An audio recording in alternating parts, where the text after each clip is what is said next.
নিজ বাসায় খুন হয়েছেন হংকংয়ের জনপ্রিয় মডেল গোয়েন্টলিন ক্রেটন। থাইল্যান্ডের ব্যাংককে নিজ বাসায় তাকে হত্যা করা হয়। এই ঘটনায় থাই পুলিশের সন্দেহের তালিকায় রয়েছে তার স্বামী। ব্যাংকক পোস্ট জানিয়েছে, বৃহস্পতিবার সন্ধ্যায় 24 বছর বয়সী এই মডেলকে ছুরিকাঘাতে খুন করা হয়েছে। ক্রেটনের স্বামী চিৎকারে দুই প্রতিবেশী ছুটে আসেন। 3 জন মিলে ক্রেটনকে একটি গাড়িতে হাসপাতালে নিয়ে যায়। পুলিশ তার স্বামীর অসংলগ্ন আচরণ লক্ষ্য করেছেন।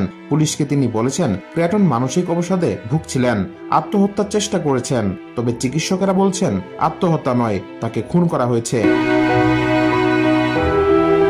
পুলিশ বলছে, হত্যার ঘটনাকে আড়াল করতে তিনি এই নাটক সাজিয়েছেন। বিষয়টি নিয়ে তদন্ত করছেন তারা।